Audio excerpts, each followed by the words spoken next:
capítulo de cielo. La llamada a las criaturas al orden, a su puesto y a la finalidad para la que fueron creadas por Dios. Sierva de Dios Luisa Picarreta.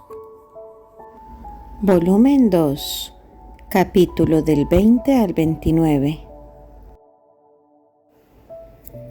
Volumen 2, capítulo 20, mayo 7 de 1899. De la pureza de intención y la verdadera caridad. Mientras que en el día he hecho la meditación, Jesús continuaba haciéndose ver junto a mí y me ha dicho: mi persona está circundada por todas las obras que hacen las almas, como por un vestido, y a medida de la pureza de intención y de la intensidad del amor con el cual se hacen, así me dan más esplendor, y yo daré a ellas más gloria, tanto que en el día del juicio las mostraré a todo el mundo, para hacer conocer el modo como me han honrado mis hijos, y el modo como yo los honro a ellos. Luego, tomando un aire más afligido, ha agregado: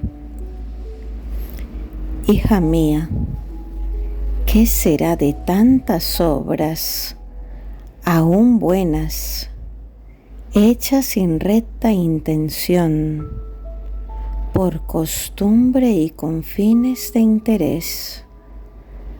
¿Cuál no será su vergüenza en el día del juicio, al ver tantas obras buenas en sí mismas, pero marchitas por su intención, que en vez de darles honor como a tantos otros, las mismas acciones les producirán vergüenza?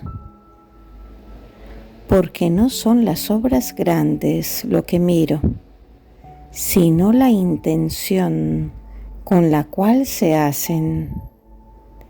Aquí está toda mi atención.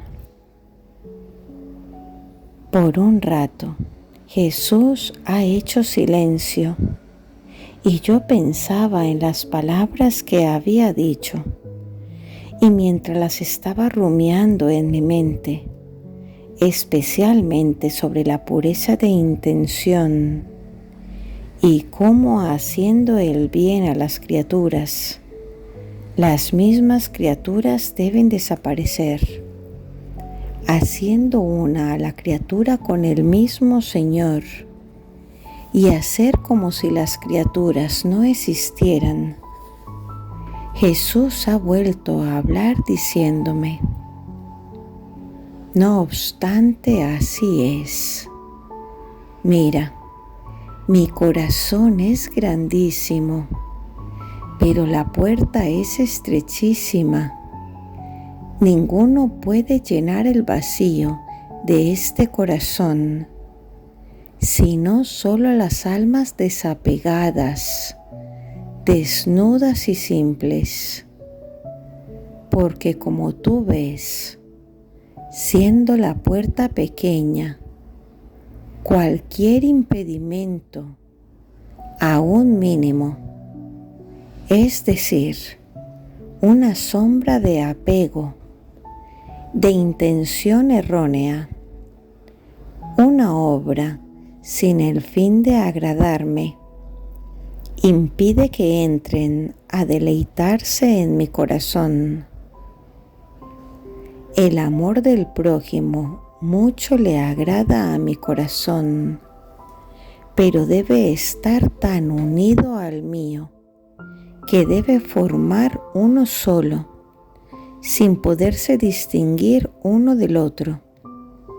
Pero aquel otro amor al prójimo que no está transformado en mi amor, yo no lo miro como cosa que me pertenezca.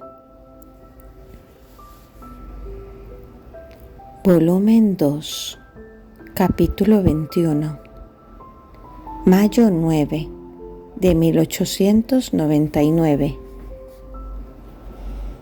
Lamentos, peticiones, coloquio con Jesús. Esta mañana me encontraba en un mar de aflicción por la pérdida de Jesús. Después de mucho esperar ha venido y se ha estrechado tanto a mí que no podía ni siquiera verlo. Llegaba a poner su frente sobre la mía, apoyaba su rostro sobre el mío y así todos los demás miembros. Ahora, mientras Jesús estaba en esta posición, le he dicho: mi adorable Jesús, ¿ya no me quieres? Y Él: si no te amara, no me estaría tan cerca de ti. Y yo he vuelto a decirle: ¿cómo me dices que me amas si no me haces más sufrir como antes? Temo que no me quieras más en este estado. Al menos libérame entonces del fastidio del confesor.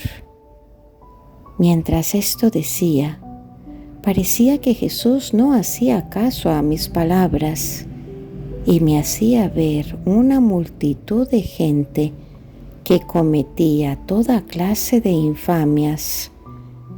Y Jesús, indignado con ellos, hacía caer entre ellos diferentes clases de enfermedades contagiosas, y muchos morían, negros como carbones.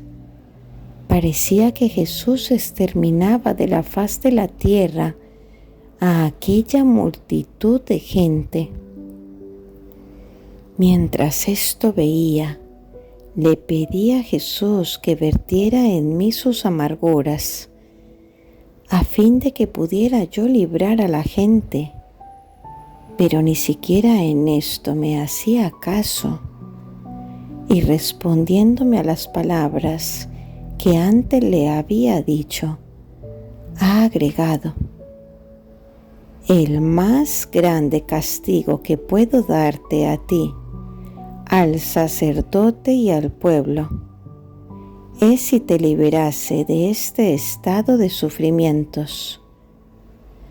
Mi justicia se desahogaría con todo su furor, porque no encontraría más alguna oposición.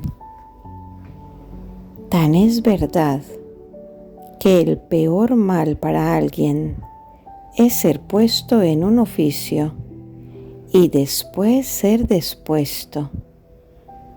Mejor para él si no se le hubiera encargado aquel oficio, porque abusando y no aprovechando se vuelve indigno.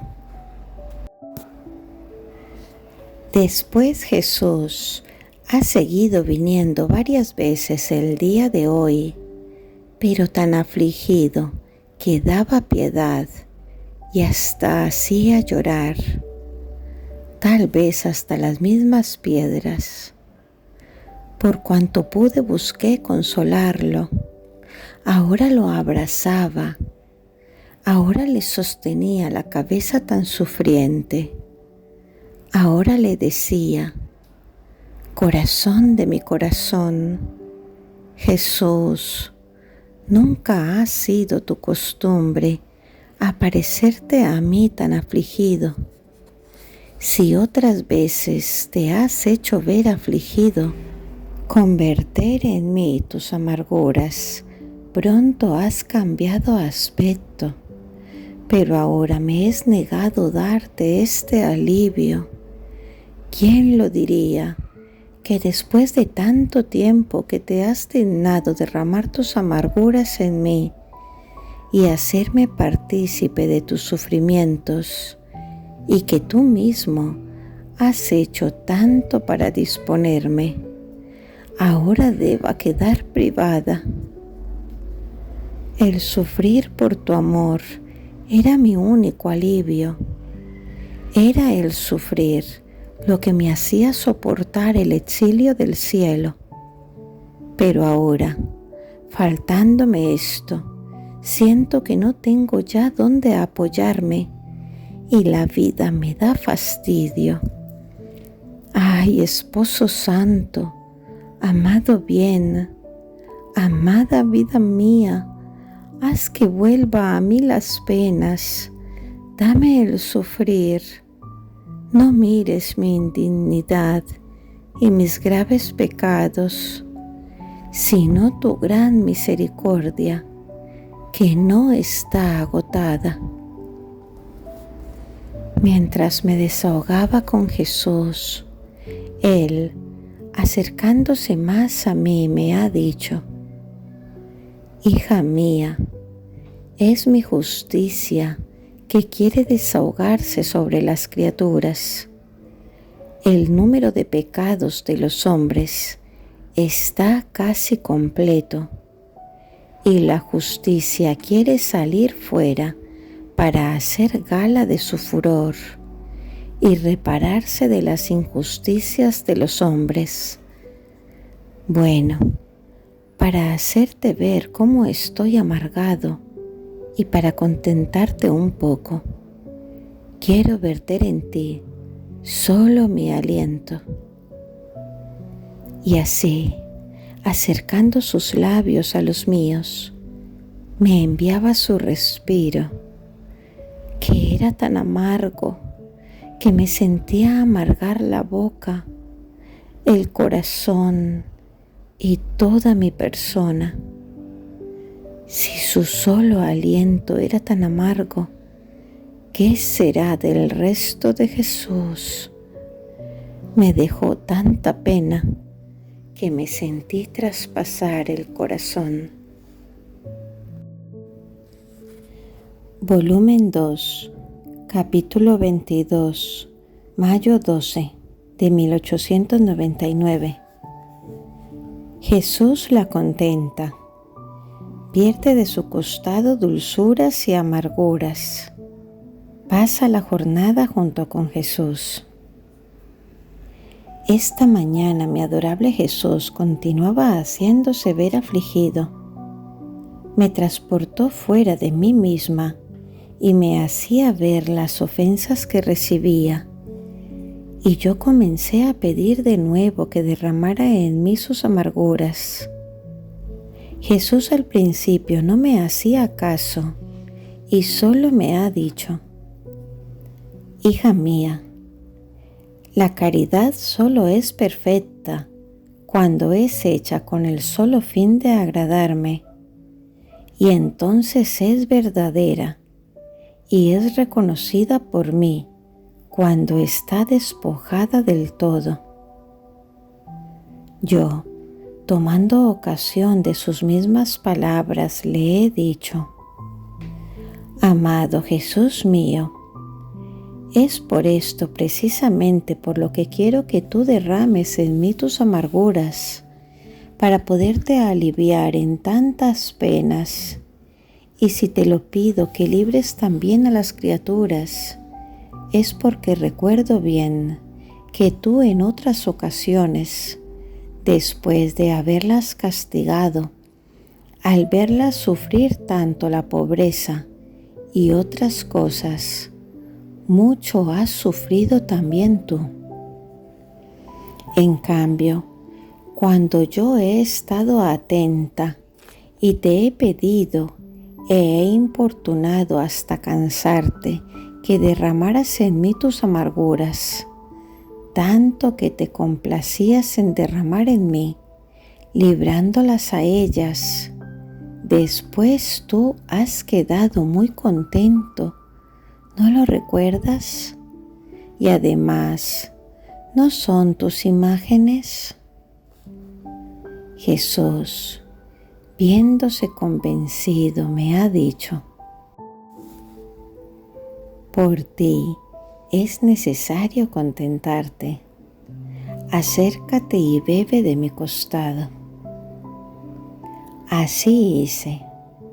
Me acerqué para beber de su costado, pero en vez de salir la amargura, chupaba una sangre dulcísima que toda me embriagaba de amor y de dulzura. Sí, por ello estaba contenta, pero no era esta mi intención. Por eso, dirigiéndome a él, le dije: querido bien mío, ¿qué haces? No es amargo lo que me has dado, sino dulce. Ay, te ruego, derrama tú en mí tus amarguras. Y Jesús, mirándome benignamente, me dijo: continúa bebiendo, que detrás vendrá lo amargo. Así, poniéndome nuevamente en su costado, después de que siguió saliendo lo dulce, salió también lo amargo. Pero ¿quién puede decir la intensidad de la amargura? Después que me sacié de beber, me retiré, y viendo su cabeza que tenía la corona de espinas, se la quité y la hundí en mi cabeza. Y Jesús parecía todo condescendiente, mientras que en otras ocasiones no había permitido esto. Cómo era bello ver a Jesús después de que derramó sus amarguras. Parecía casi desarmado, sin fuerza, todo sosegado, como un humilde corderillo, todo condescendiente. Yo advertí que la hora era tardísima, y como el confesor había venido temprano esta mañana para llamarme a la obediencia, no es que yo supiera que debía ser llamada por la obediencia, porque ante la obediencia Jesús me deja libre. Por eso, vuelta hacia él, le dije: Jesús dulcísimo, no permitas que yo sirva de molestia a la familia y de fastidio al confesor con hacerlo venir de nuevo. Ay, te pido, hazme tú misma regresar a mí. Y Jesús me ha dicho: hija mía, no te quiero dejar este día. Y yo: tampoco yo tengo corazón para dejarte, pero solo por un poquito, para hacer ver a la familia que estoy en mí misma, y después volveremos a estar juntos. Así, después de un largo debate, dándonos un adiós recíproco, me dejó un poco. Era exactamente la hora de la comida, y la familia venía a llamarme. Y si bien me sentía en mí misma, pero me sentía toda llena de sufrimiento. La cabeza no la aguantaba. Lo amargo y lo dulce bebido del costado de Jesús me daba tal saciedad y sufrimiento al mismo tiempo que me resultaba imposible poder tomar alguna otra cosa. La palabra dada a Jesús me hacía sentirme entre espinas. Así, con el pretexto de que me dolía la cabeza, dije a la familia: déjenme sola, que no quiero nada.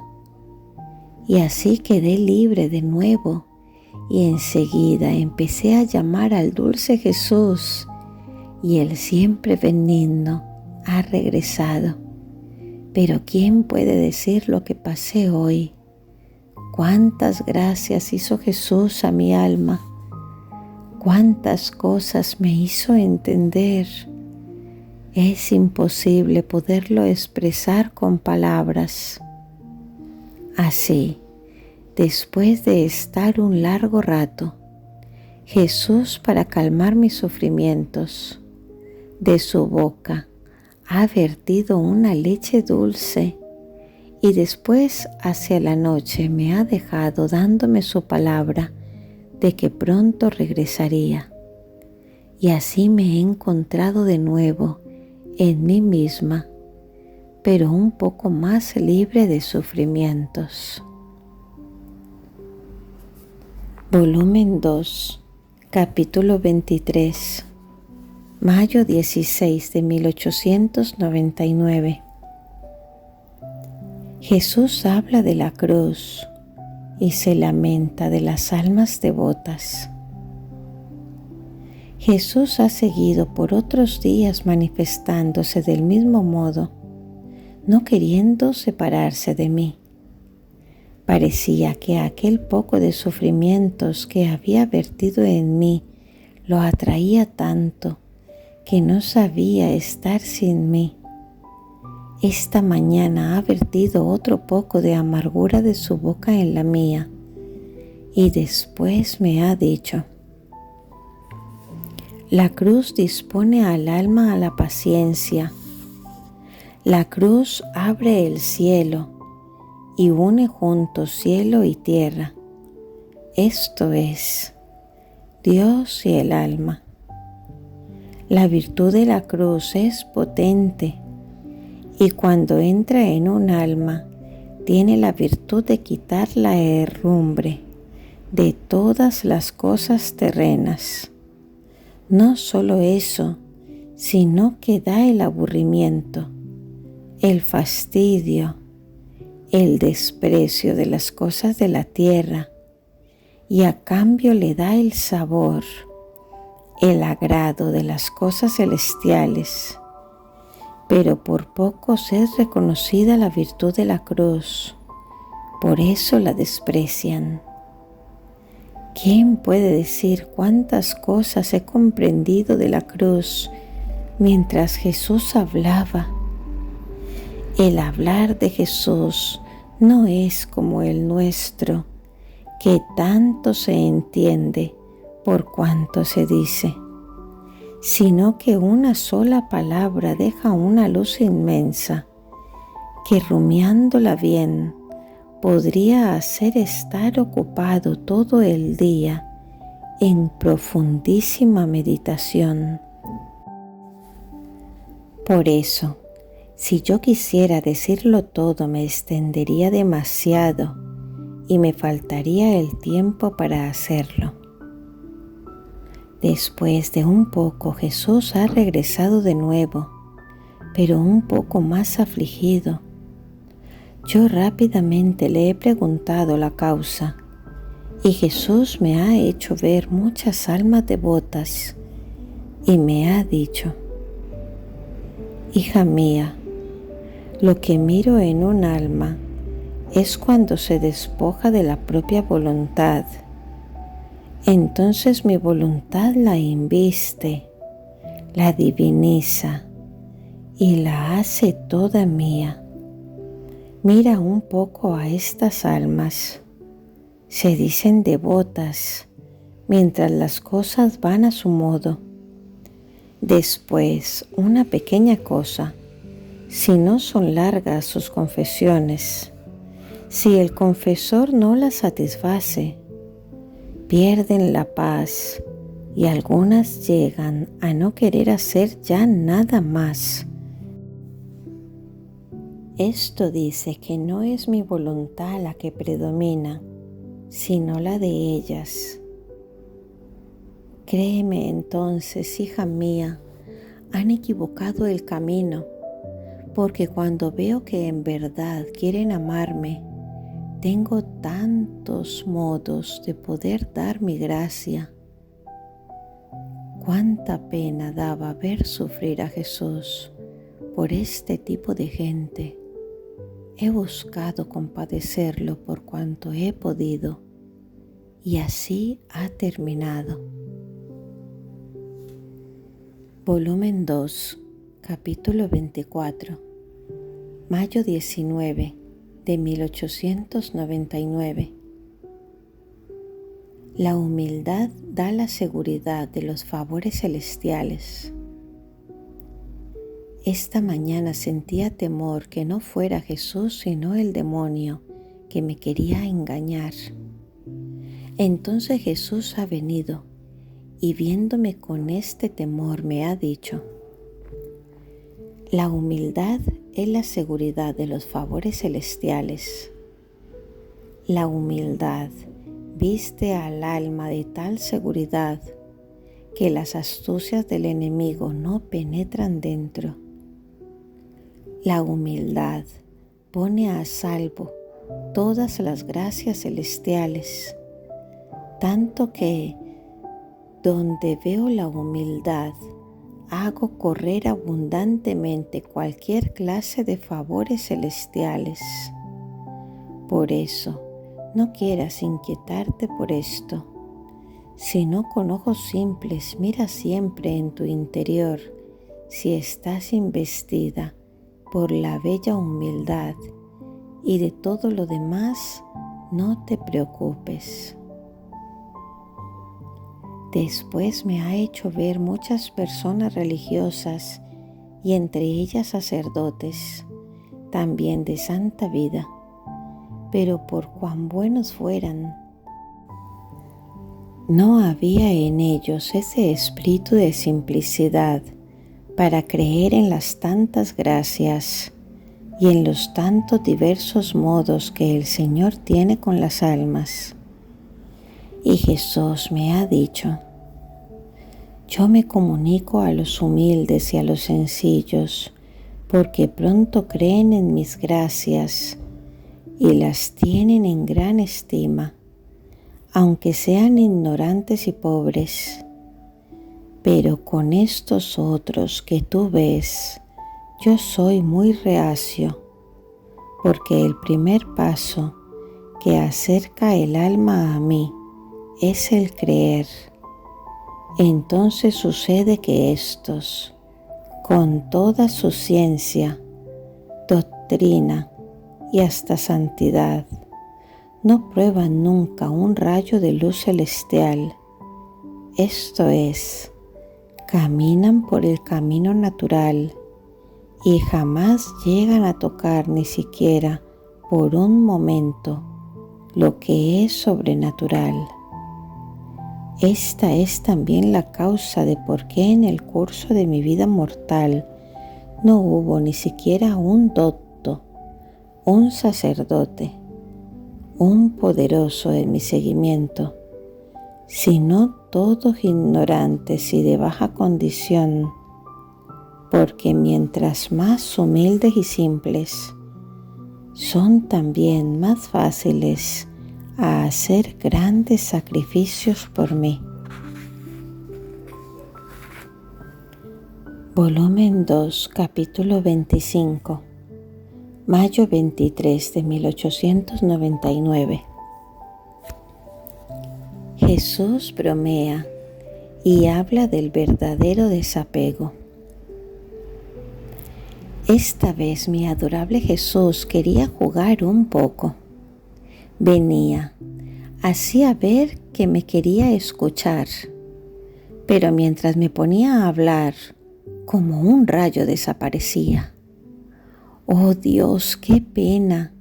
Mientras mi corazón nadaba en esta pena amarguísima de la lejanía de Jesús y estaba casi un poco inquieto, Jesús ha regresado de nuevo diciéndome: ¿qué hay? ¿Qué hay?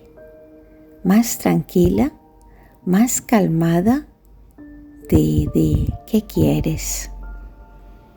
Pero en el momento de responderle, ha desaparecido. Yo hacía cuanto podía para calmarme, pero que después de algún tiempo mi corazón volvió a no saber darse paz sin su único y solo consuelo, y quizá más que antes. Jesús, volviendo de nuevo, me ha dicho: hija mía, la dulzura tiene la virtud de hacer cambiar la naturaleza a las cosas. Sabe convertir lo amargo en dulce. Por eso, más dulce, más dulce. Pero no me dio tiempo de decir una sola palabra. Así he pasado esta mañana. Después de esto me he sentido fuera de mí misma, Junto con Jesús había muchas personas que ambicionaban las riquezas, quién el honor, quién la gloria y quién hasta la santidad y tantas otras cosas, pero no por Dios, sino para ser tomadas en cuenta como algo grande por las demás criaturas. Jesús, dirigiéndose a ellas, moviendo la cabeza, les dijo: «¡Qué tontos sois! Os estáis formando la red para enredaros». Después, dirigiéndose a mí, me ha dicho: «Hija mía, por eso la primera cosa que tanto recomiendo es el desapego de todas las cosas y hasta de sí mismo. Y cuando el alma se ha desapegado de todo, no tiene necesidad de hacerse fuerza para estar lejos de todas las cosas de la tierra, que por ellas mismas se pone a su alrededor, pero viendo que no son tomadas en cuenta, más bien despreciadas, dándoles un adiós se despiden para no darle más molestias». Volumen 2, capítulo 26, mayo 26 de 1899. Luisa ve su propia nada. Jesús le enseña acerca del desprecio de uno mismo. Esta mañana me encontraba en un aniquilamiento tal de mí misma hasta sentirme odiosa y fastidiada. Me parecía ser la más abominable que se pudiera encontrar. Me veía como un pequeño gusano que se movía y se movía, pero siempre quedaba allí, en el fango, sin poder dar un paso. ¡Oh Dios, qué miseria humana! No obstante, después de tantas gracias que me has dado, soy tan mala todavía. Y mi buen Jesús, siempre benigno con esta miserable pecadora, ha venido y me ha dicho: «El desprecio de ti misma solo es loable cuando está bien investido por el espíritu de fe.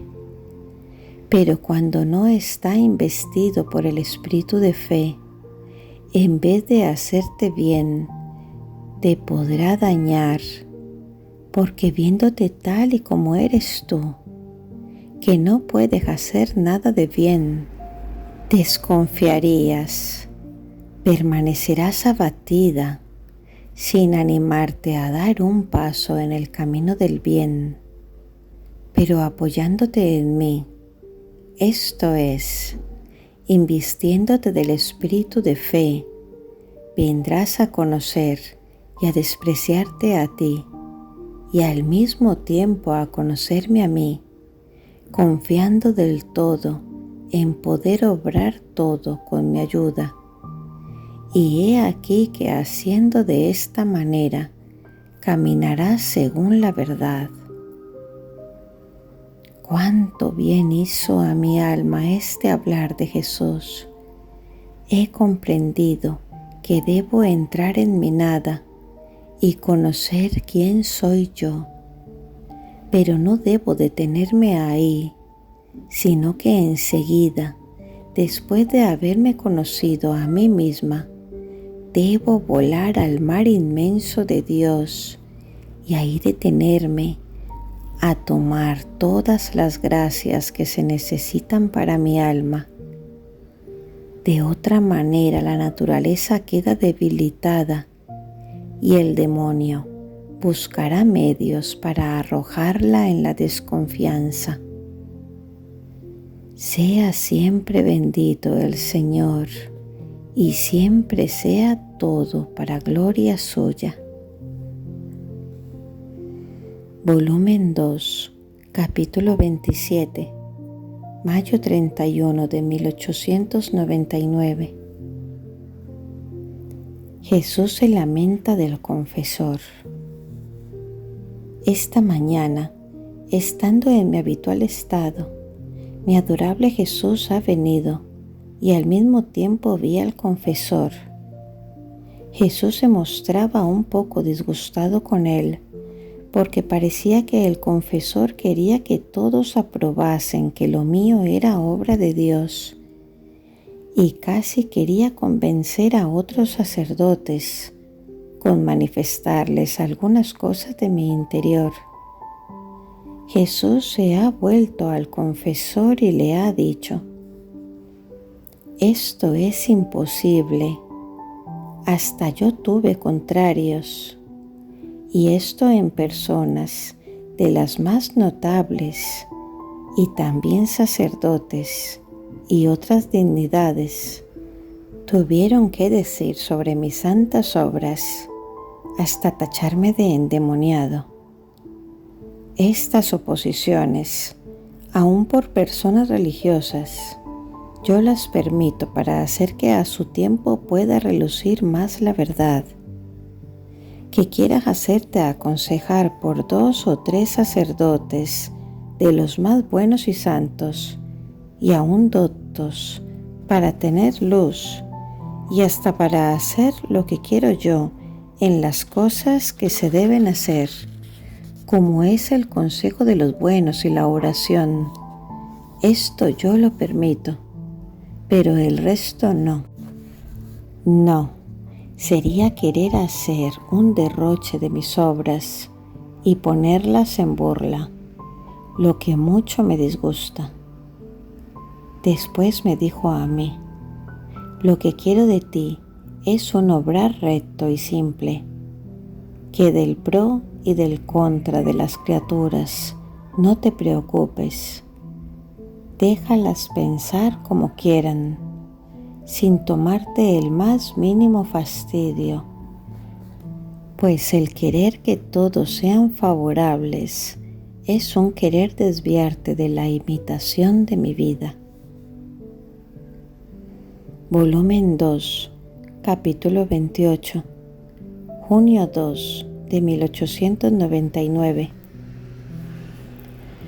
Acerca del conocimiento de nosotros mismos. Esta mañana mi dulcísimo Jesús quiso hacerme tocar con mis propias manos mi nada. En el momento de que se hizo ver, las primeras palabras que me ha dirigido han sido: ¿quién soy yo y quién eres tú? En estas 2 palabras vi 2 luces inmensas. En una comprendía a Dios, en la otra veía mi miseria, mi nada. Me veía ser no otra cosa que una sombra, como aquel reflejo que hace el sol al iluminar la tierra, que depende del sol, y que pasando a otros puntos, el reflejo termina de existir. Así mi sombra, esto es, mi ser, depende del místico sol Dios, y que en un simple instante puede deshacer esta sombra. ¿Qué decir además de cómo he deformado esta sombra que el Señor me ha dado, no siendo ni siquiera mía? Da horror pensarlo. Maloliente, putrefacta, toda aguzanada, y sin embargo en este estado tan horrendo estaba obligada a estar delante de un Dios tan santo. Oh, cómo habría estado contenta si me fuera dado esconderme en los más oscuros abismos. Después de esto Jesús me ha dicho: el favor más grande que puedo hacer a un alma es el hacerse conocer a sí misma. El conocimiento de sí y el conocimiento de Dios van de la mano. Por cuanto te conozcas a ti misma, otro tanto conocerás a Dios. El alma que se ha conocido así, viendo que por sí misma no puede obrar nada de bien, esta sombra de su ser la transforma en Dios, y de esto sucede que en Dios hace todas sus operaciones. Sucede que el alma está en Dios y camina junto a Él, sin mirar, sin investigar, sin hablar, en una palabra, como muerta, porque conociendo a fondo su nada, no se atreve a hacer nada por sí misma, sino que ciegamente sigue las operaciones del Verbo. A mí me parece que al alma que se conoce a sí misma le sucede como a estas personas que van en un transporte, que mientras pasan de un lugar a otro sin dar un paso por ellas mismas, hacen largos viajes, pero todo esto en virtud del transporte que las lleva. Así el alma, metiéndose en Dios, como las personas en el transporte, hacen sublimes vuelos en el camino de la perfección, pero conociendo plenamente que no ella, sino en virtud de aquel Dios bendito que la lleva en sí mismo. Oh, cómo el Señor favorece, enriquece, concede las gracias más grandes al alma, que sabiendo que no a sí misma, sino todo a Él atribuye. Oh alma que te conoces a ti misma, cómo eres afortunada. Volumen 2, capítulo 29, junio 3 de 1899. Jesús vierte sus amarguras en Luisa. Esta mañana me encontraba en un mar de aflicción porque Jesús no había venido aún. Sentía tal pena que me sentía arrancar el corazón. Cuando ha venido el confesor para llamarme a la obediencia, porque debía celebrar la Santa Misa, y Jesús, sin hacerse ver ni siquiera una sombra, como es su costumbre, que cuando no viene se hace ver una mano o un brazo, especialmente cuando es día de recibir la comunión, como esta mañana. Él mismo viene, me purifica, me prepara para recibirlo a Él mismo sacramentalmente.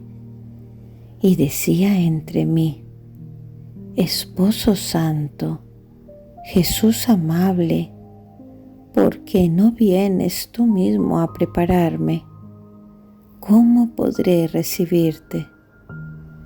Mientras tanto, el tiempo ha llegado, el confesor ha venido, y Jesús sin venir, qué pena desgarradora, cuántas lágrimas amargas. El confesor me ha dicho: lo verás en la comunión y le preguntarás por obediencia el por qué no viene y qué cosa quiere de ti. Después de la comunión he visto a mi buen Jesús siempre benigno con esta miserable pecadora. Me ha transportado fuera de mí misma y yo lo tenía en brazos. Era como niño, todo afligido. Yo rápidamente he comenzado a decirle: niñito mío, único y solo bien mío, ¿cómo es que no vienes? ¿En qué te he ofendido? ¿qué cosa quieres de mí que me haces llorar tanto? Pero en el acto de decir esto, era tanta la pena que con todo y que lo tenía entre mis brazos continuaba llorando. Pero aún antes de que terminara de decir la última palabra, Jesús, acercando su boca a la mía, ha vertido sus amarguras sin responderme una sola palabra. Cuando terminaba de verter, yo comenzaba de nuevo a decir, pero Jesús, sin ponerme atención, se ponía de nuevo a verter en mí. Después de esto, sin responderme nada de lo que yo quería, me ha dicho, hazme verter en ti de otra manera, así como he destruido con el granizo otros lugares, así destruiré los vuestros. Por eso, hazme verter y no pienses en otra cosa. Así, sin decirme otra cosa, ha terminado. Fiat.